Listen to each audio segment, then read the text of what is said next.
Ouais, il est Potox, c'est Ontox, et bienvenue dans cette nouvelle vidéo consacrée à la critique de l'épisode 24 de Deux cerveaux. Et on a eu encore une fois un bon épisode et blablabla, tu connais la chanson. On a quand même eu des petits passages qui m'ont un peu fait grincer des dents. Je voyais quelque part les anciennes émissions de W9 pointer leur bout de leur nez. Mais finalement, bon, ça a été assez discret. Donc j'ai envie de te dire, du moment que ça prend pas plus de place, après moi ça me dérange pas. C'est juste que connaissant les bestiaux, j'ai un petit peu peur que ça aille de plus en plus loin jusqu'à finalement avoir une émission comme ils font d'habitude, parce que celui-là il sort vraiment du cadre de ce qu'ils font habituellement, et c'est pas plus mal, au contraire, c'est même de très loin pour moi encore une fois la meilleure émission. Du coup, s'il se recalque progressivement, bien sûr, mais s'il se recalque in fine sur les autres émissions, ça va pas me plaire. Bon, pour le coup, ça va, il n'y a pas de problème majeur pour l'instant, mais j'en suis quand même méfiant. Je pense que je serai méfiant jusqu'à la fin. Donc, pour partir sur la partie avec spoil, on s'était laissé du coup à l'épisode dernier avec le fameux retour, n'est-ce pas? Qui est donc cette fameuse personne? Est-ce que c'est Eddie? Est-ce que c'est Nicolo? Ça justement c'est un grand mystère. Et bah en fait, pas tant que ça. En tout cas, bon, l'identité je la connaissais pas, mais je me doutais que c'était pas Nicolo.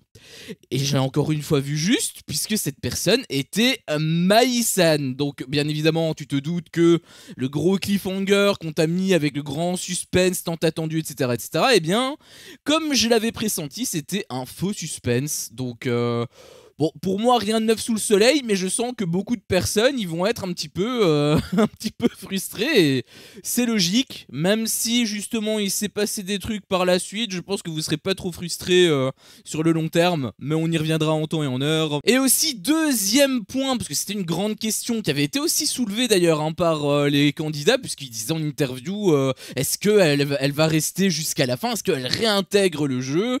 Et encore une fois, l'œil du Sharingan, je savais, encore une fois, quelque part, je sais pas comment je le savais, mais je le savais, en tout cas j'ai vu juste, puisque, eh bien, je t'avais dit que à mon avis c'était juste pour passer la soirée, et ça a pas loupé, c'était juste pour passer la soirée.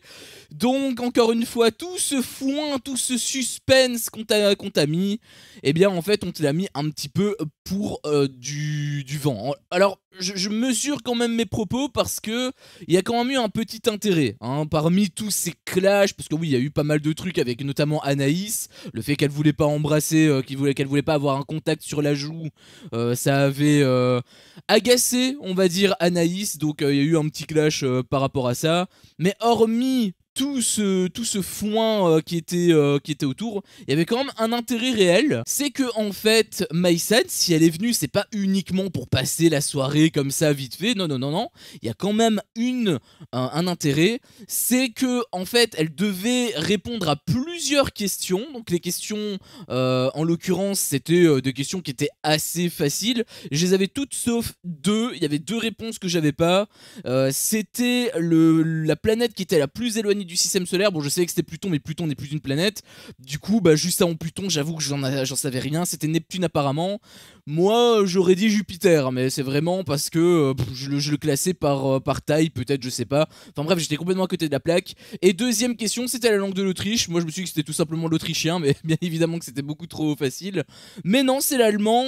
Et c'est vrai que ça m'est un petit peu revenu, mais vraiment, quand la doyenne a donné la réponse. Donc, j'étais quand même à côté de la plaque, mais j'aurais peut-être pu m'en souvenir. Après, bon, voilà, c'était que deux mauvaises réponses sur le reste. Il me semble qu'il y avait combien? 4 ou 5 réponses. Je pense 5.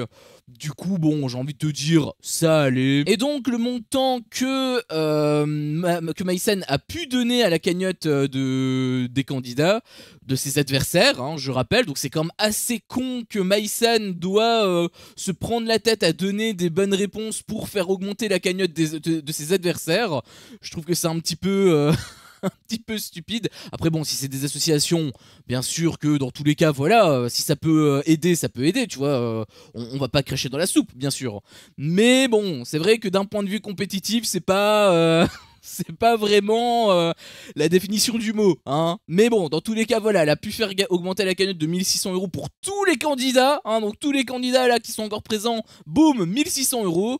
J'ai l'impression que c'est un peu la foire à la saucisse, hein. Comparé au début où il fallait vraiment galérer pour avoir seulement 1500 €, il fallait répondre à plusieurs questions, fallait réussir les 2 manches, fallait être dans les 3 meilleurs, hein, finalement, pour avoir seulement 1500 €. Et là, boum, d'un coup, tac, tout le monde plus 1600, avec des questions en plus qui étaient assez faciles, hein, parce que Maïsan, elle était toute seule. Elle avait aucune concurrence quand elle devait répondre aux questions, hein. Donc voilà, j'ai trouvé que c'était un petit peu gratuit. Après, bon, c'est pas plus mal, hein. On va dire, si y a réellement association, moi ça me dérange pas, hein. Dans ce cas de figure, ça me dérange pas. Mais bon, je pense que honnêtement, hein, je te dis honnêtement de toi à moi, je pense que en fait, ils ont remarqué que c'était vraiment compliqué d'augmenter sa cagnotte et du coup, ils ont essayé de faciliter un petit peu la tâche. Et je peux les comprendre parce que c'est vrai qu'en soi, bah, faire augmenter la cagnotte, c'est plus une épreuve qu'autre chose, hein. Donc c'est pas plus mal, hein. J'aimerais juste que s'il y a saison 2, et je pense qu'il va avoir, hein, je connais pas les chiffres, hein, des audiences, mais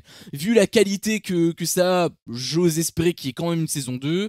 Et s'il y a réellement saison 2, j'espère quand même que sur ce point-là, ils vont faciliter un petit peu plus. Enfin, quand je dis faciliter, c'est pas en mode rendre les questions débiles, hein. C'est plus dans le sens où donner plus l'opportunité aux joueurs d'augmenter leur cagnotte. Je trouve que ce serait déjà un petit peu plus sympa. Après, il faut pas non plus diluer le rythme, hein. Faut pas non plus que le rythme soit cassé à cause de ça.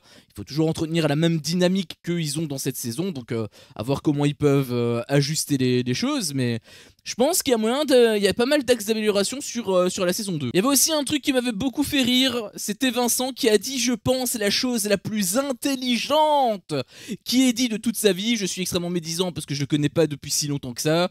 Mais peut-être que vous pouvez me le confirmer, hein, pour ceux qui l'ont vu dans Secret Story. Puisqu'il a dit que Maïsan était nul, hein, que Maïsan n'était pas... Parce que tout le monde au début était en panique. Oh là là, Maïsan de retour. Il faisait des têtes de 6 pieds de long. Et t'as Vincent qui était ultra serein et qui disait, bah écoute, elle a déjà été éliminée une fois, on peut la rééliminer.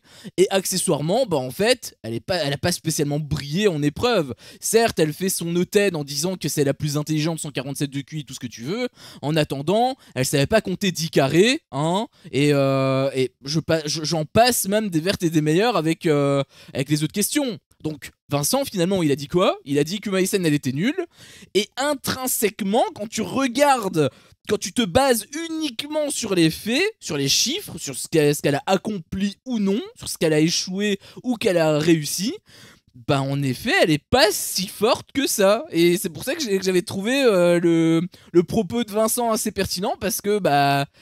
C'est étrange de dire ça, parce que quand on t'a bassiné pendant des années que Maïsan était intelligente, etc., le fait de dire qu'elle est nulle, bah, c'est un petit peu bizarre, mais en même temps, quand tu te fies sur ce qui s'est passé, bah, c'est le cas, en fait. Donc, Maïsan est nul, et le fait que Vincent l'ait dit, bah, ça m'a fait pas mal rire. Ensuite, on a eu une petite séquence où, voilà, les cerveaux plutôt, se sont concertés pour savoir qui ils voulaient dans leur équipe, etc., etc. Alors, j'ai trouvé que c'était vraiment con, parce que quand j'ai regardé ça la première fois, enfin, au début, je me suis dit que, bah, dans ce cas-là, ça veut dire que le premier, c'est-à-dire Nabil, il va pouvoir donner le nom de tous ses équipiers, hein. Puis ce sera au tour de Marois, et puis ce sera au tour de Benoît. Et donc, Benoît, en fait, finalement, il va pas pouvoir choisir, il va avoir que les restes, finalement.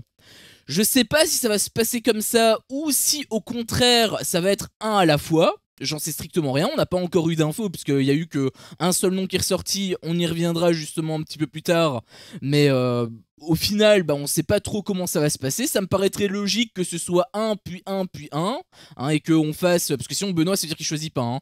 Et du coup, en partant de ce principe-là, bah, ça veut dire que du coup, tout ce que Marois t'a raconté, parce qu'elle disait que oui, j'aime bien quand ce soit fait à ma manière, elle était un petit peu en train de mettre la pression avec Benoît. Benoît, c'était un petit peu la victime, hein, d'ailleurs, de la séquence. Il se faisait, mais complètement enflé. T'avais Marois qui proposait de lui donner soit Karala et Solène, ou Karala et Anaïs, hein. Donc vraiment il a aucun cerveau, tu vois, enfin aucun cerveau, je veux dire aucune personne qui a était cerveau et qui est assez dangereux. Je pense notamment à Toto, je pense notamment à Vincent, je pense notamment à Jonathan, bien sûr. Toutes ces personnes-là, ce sont des personnes que tu as envie d'avoir dans ton équipe, et lui, il a droit d'en avoir aucune. Donc, je trouvais qu'il se faisait complètement baiser hein, sur ce coup-là. Et là où je trouve que c'est complètement stupide, c'est qu'ils étaient un petit peu en train de se chamailler, entre guillemets, pour... parce que Marois, en gros, elle voulait Vincent, Toto et Carla, et Benoît, le truc, c'est qu'il voulait aussi Toto et Carla. Du coup, ils étaient un petit peu en train de s'embrouiller.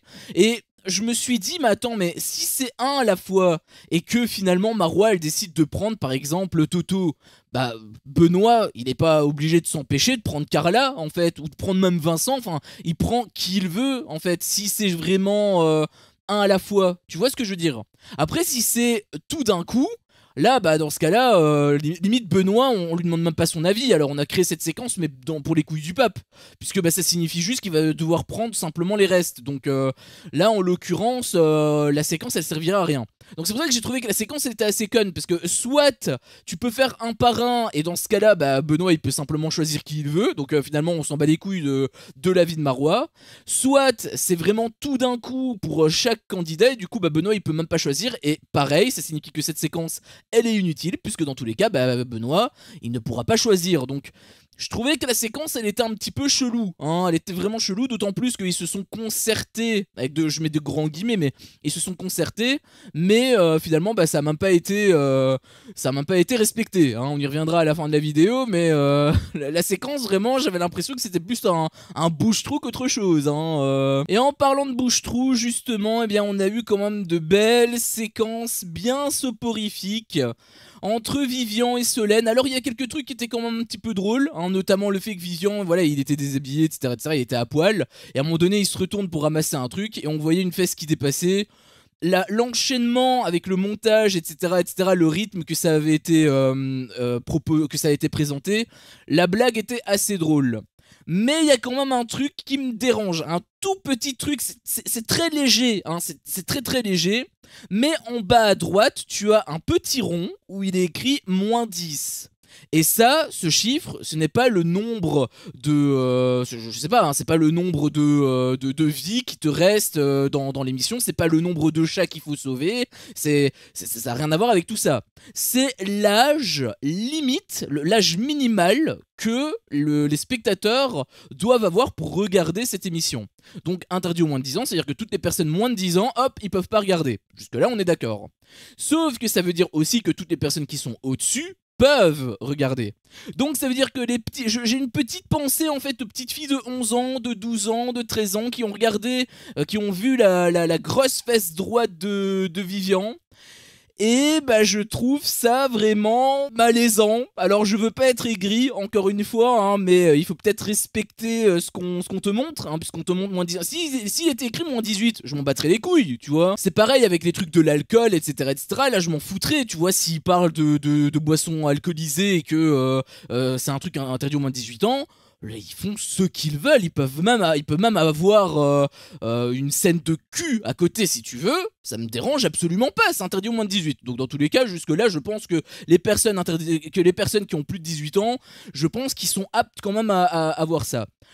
Par contre, les enfants de 11, 12, 13, etc., etc., je suis pas certain. Alors c'est pas non plus une scène de cul, hein, on est bien d'accord, ça tournait aussi sur le ton d'humour. Mais ça me dérangeait quand même un petit peu, tu vois, c'est pas parfait. S'ils avaient mis moins de 16, déjà j'aurais été un petit peu plus conciliant, mais là, ça me dérange. Je sais pas c'est quoi ton avis là-dessus, hein, n'hésite pas à me le dire dans l'espace commentaire, je suis vraiment curieux pour voir si je suis aigri ou pas, mais...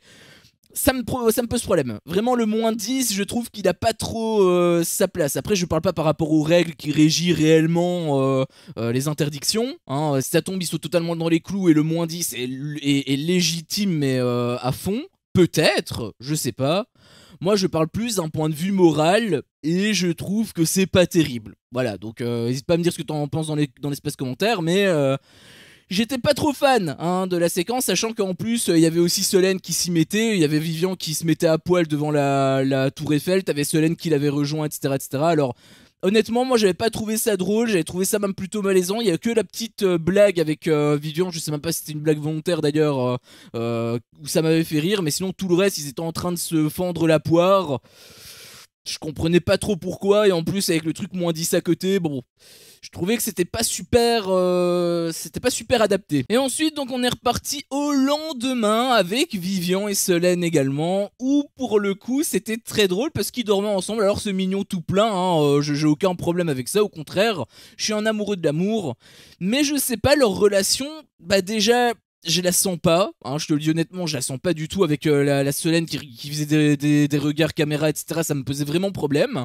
Peut-être à tort, encore une fois, je sais pas. Mais quoi qu'il en soit, je peux pas non plus m'empêcher de me dire, putain, ils ont quand même pas perdu beaucoup de temps, hein, avec le départ de Nicolo. Parce que le départ Nicolo, il est parti, genre, il y avait peut-être, enfin, il y a quelques heures avant qu'il se couche, tu vois. Mais bon, après, ils sont libres, bien sûr. Ils sont pas obligés d'avoir l'aval du Saint-Seigneur Nicolo pour faire ce qu'ils veulent, bien évidemment que non. Mais je veux dire, ils se disent tous amis. Et finalement, bah, on va dire qu'ils ont pensé leurs blessures assez rapidement. Donc c'est pour ça que je dis, entre ce qui est montré et ce qui est dit, bah, je trouve qu'il y a une dissonance flagrante. C'est comme avec Marois, on va d'ailleurs le revoir à la fin de la vidéo, puisque bah ils sont pas en adéquation en fait. Et d'ailleurs ça va avoir de grosses répercussions plus tard, parce que bon bah déjà il y a un truc qui m'a bien saoulé. Je sais pas c'est quoi ce délire avec cette émission, mais il y a que des abandons, hein, entre la Julie, la Kim où il y a eu le remplacement avec Jonathan, et maintenant Anaïs, parce que oui, Anaïs elle veut également abandonner. Ça commence à me courir sur le haricot magique. Alors après, par rapport à ça, j'ai quand même un truc à dire, parce qu'elle avait justifié son départ par un appel urgent, etc., etc. Alors du coup, est-ce que c'est réel? Est-ce que c'est une excuse? Parce qu'on l'a déjà vu avec les 50 saison 3, avec le départ de Maïsan, c'était une excuse, c'était totalement scripté. Est-ce que c'est pareil avec Anaïs? Je sais pas, hein, je pense que non, je pense quand même que c'est réel, puisque bah, en réalité elle s'en fout, hein, Julie elle est bien partie comme ça, Kim pareil, elle avait pas honte de dire bah, j'ai mes enfants qui me manquent. Peut-être que, enfin je me dis, si c'était réellement le cas par rapport à Anaïs, elle aurait pas inventé le délire du téléphone, tu vois, elle s'en serait battu les couilles. Donc sur base de ça, j'aurais tendance à dire que c'est vrai. Et si c'est le cas, bah, dans ce cas-là, forcément, il y a des choses plus importantes dans la vie que une émission de télé-réalité, hein, même s'il y a quand même une association qui est en jeu, la vie perso est quand même plus importante. Mais si c'est pas le cas et que c'est juste une excuse, là ça va me déranger un petit peu plus. Je laisse le bénéfice du doute parce que j'ai aucune info sur ça, et sur base de ce qu'on a déjà vu, ça serait complètement bête de raconter un mensonge comme ça, hein, aussi gratuitement, je veux dire, elle en a pas la nécessité, donc sur base de ça, j'aurais tendance à dire que c'est réel. Mais je reste quand même sur mes gardes, hein, on va dire. Et donc, forcément, la grande question qu'on s'était posée, en tout cas que moi je m'étais posée, c'est, bah du coup, si Anaïs elle se barre, ça veut dire qu'il y a forcément un retour, il y a un remplacement. Bah oui, il peut pas avoir deux personnes qui se barrent sans qu'ils soient remplacés. Donc, il y a forcément remplacement. Et dans les trucs de W9, habituellement, c'est les derniers sorties qui reviennent. Et donc, bah là, tu vois où je veux en venir. Celui qui devait se ramener, qui devait ramener sa fraise, c'était Nicolo Federico Ferrari. Bah oui, puisque c'est lui qui est sorti en fait en dernier, donc normalement ça devait être Nicolo qui devait revenir. Et au début, j'ai commencé un petit peu à m'impatienter, parce qu'on avait vu des séquences avec Vivian qui essayait de convaincre Benoît de prendre Solène et Carla dans la même team, comme ça Solène, en gros c'est pour protéger Solène. Alors sa stratégie elle était pas bête, hein, je dis pas ça, au contraire je la trouve même plutôt intelligente. Le seul truc qui me dérange un petit peu, c'est leur couple. J'avoue que leur couple, j'en ai strictement rien à branler. Et c'est beaucoup dire pour moi. Parce que habituellement, moi, comme je te dis, je suis un amoureux de l'amour. Quand il y a des... Par exemple, avec Julie avec Julie B et Jordan dans les 50, ils ont été très critiqués. Pourtant, je pense que j'étais l'un des seuls qui les aimait réellement bien. En fait, j'ai trouvé réellement mignon. Donc, c'est la preuve que, en soi, l'amour, bah moi je suis plutôt ouvert là-dedans, j'ai aucun problème avec les couples ou quoi, sauf quand c'est fake forcément, mais et justement je sais pas si c'est fake, mais il y a un truc qui me dérange avec eux, et je pourrais pas vraiment l'expliquer. Peut-être que voilà, peut-être encore une fois que c'est les regards caméra qui avaient lancé Solène, peut-être que c'est justement cette envie de jouer qui m'a un petit peu dérangé par rapport à elle. Je sais pas, mais quoi qu'il en soit, je me sens absolument pas investi et ça risque d'être un gros problème parce que j'ai un petit peu l'impression qu'ils vont vivre leur best life. Et toutes les séquences qu'on va avoir, parce qu'on en a déjà eu quelques-unes hein, dans cet épisode, mais si ça continue, je risque de dormir un petit peu. Donc j'espère qu'ils vont pas trop nous bassiner avec ça. Alors dans tous les cas, ça risque d'être un petit peu plus compliqué étant donné que, eh bien oui, Niccolò est de retour. Et oui, Niccolò, le grand Niccolò Federico Ferrari est de retour. Et ça c'est totalement logique puisque bah, il devait remplacer Anaïs. Donc j'ai été super content déjà de le revoir, c'est quand même cool. On va dire que sur le fait que Anaïs abandonne et que ça me casse les couilles, on va dire qu'au moins il y a un point positif, c'est que Niccolò est de retour. Donc l'un dans l'autre, ça va, hein, j'ai envie de te dire. Mais forcément, eh bien, il était pas du tout content par rapport à Vivien et Solène, parce qu'en plus, il y avait la Carla là, qui en a rajouté de l'huile sur le feu avec le fait qu'ils ont dormi ensemble, etc. etc. Voilà, je peux totalement comprendre que Niccolò pète un câble hein, par rapport à ça. Après, je suis désolé, hein, peut-être qu'il y en a beaucoup qui vont pas être d'accord avec moi et peut-être même que je deviens un petit peu contradictoire parce que j'ai dit juste avant que j'aimais pas du tout le couple Vivian-Solène, ce qui est le cas. Mais je trouve quand même que c'est un petit peu fort de café de la part de Niccolò de vouloir imposer à Vivien et Solène de pas se mettre ensemble. Je sais que voilà, il a des antécédents, il faut articuler, hein, sinon on a du mal à parler. Je sais qu'il a des antécédents avec Solène, je sais également que Vivien, pardon, c'est son ami. Oui, je suis au courant de toute cette situation. Mais en même temps, bah, s'ils s'aiment bien, bah, j'ai envie de te dire, autant les faire bien s'aimer. Et là, je trouvais en fait que Niccolò était peut-être un petit peu trop investi par rapport à Solène. Sachant qu'il était un petit peu plus en retrait, on voyait justement que... il disait que voilà, il voulait pas se précipiter, il voulait que Solène lui prouve les choses.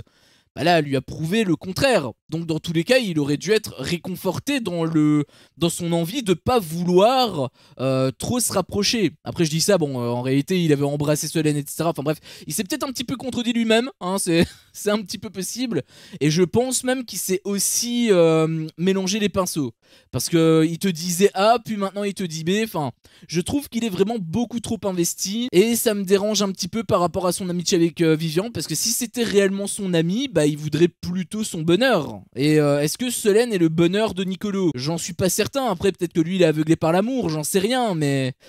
Je trouve que c'est un petit peu...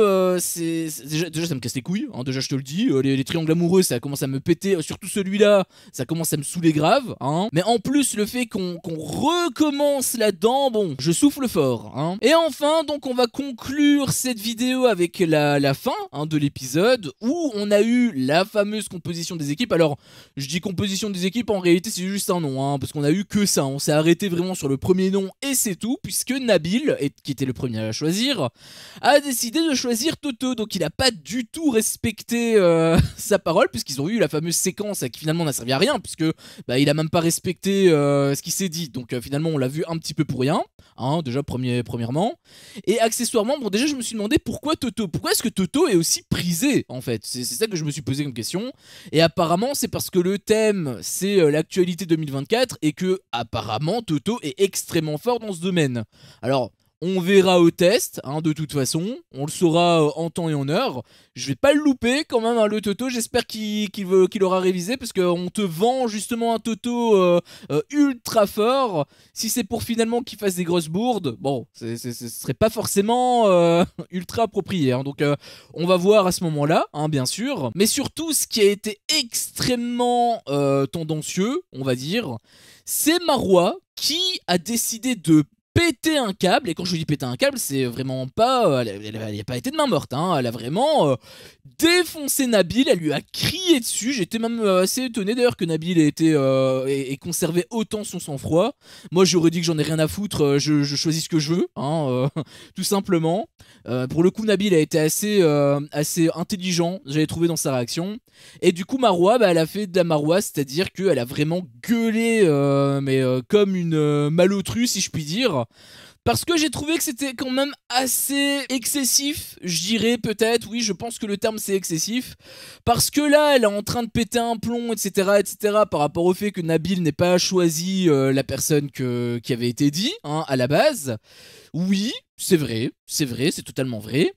Mais je ne comprends pas pourquoi elle réagit comme ça ici, Alors que quand Vincent lui avait dit que Nicolo il allait la faire dégager, etc. Il allait le faire dégager, etc. etc. Bah Marois elle a pas du tout été comme ça en fait. Alors que pourtant c'est censé être son meilleur ami de la vie, de tout ce que tu veux. Et là, elle a laissé couler. Donc, je trouve que c'est quand même très bizarre cette façon de réagir en fait. C'est pour ça que je te disais qu'entre ce qui est montré et ce qui est dit, parce que voilà, on te dit que Marois et Nicolo ils sont comme les deux doigts de la main, tout ce que tu veux, tout ce que tu veux. C'est comme ça plutôt qu'il fallait faire, je sais, je me suis trompé. Oui, d'accord, très bien, tu peux me bassiner d'exposition si tu veux, mais dans ce cas-là, ça doit avoir également des répercussions. Parce que là, on te dit amitié très bien. Et finalement, quand il dégage, bah Marois, 2 heures après, peut-être, elle a oublié. Je sais même pas si c'est 2 heures. Hein. Ça donc, c'était littéralement 20 minutes après. Parce on aurait dit qu'il sortait littéralement du truc là de la doyenne, de la cérémonie d'élimination. Donc, je trouvais que c'était quand même vachement excessif de sa part. Parce que pour ça, elle en fait tout un fromage. Et pour Nicolo, qui est censé être son grand ami, on l'entend même pas parler, on l'entend même pas crier. Alors oui, elle a un petit peu montré son désaccord avec Vincent, mais sans plus. Donc je sais pas trop par rapport à Marois. J'avoue que on te par extension, parce que moi j'aime bien Nicolo, donc par extension Nicolo l'aime bien, donc je me dis ok, je peux peut-être bien l'aimer aussi, mais vu ce qu'elle montre, bah je suis pas conquis, hein. Je sais pas toi c'est quoi ton avis par rapport à Marois, mais je trouve qu'elle est pas nette en fait. Enfin bref, sur ce, c'était mon avis sur cet épisode. Si mon contenu te plaît, fais-le moi savoir en me laissant un énorme pouce bleu. À chaque fois que je vois ça, je vois que mon contenu plaît, et donc moi ça me motive à continuer. Si t'es pas encore un peu tox, qu'est-ce que tu attends pour me défoncer ce gros bouton rouge? N'hésite pas à activer la cloche pour ne rien louper, et je te dis à la prochaine pour une prochaine vidéo. Ciao.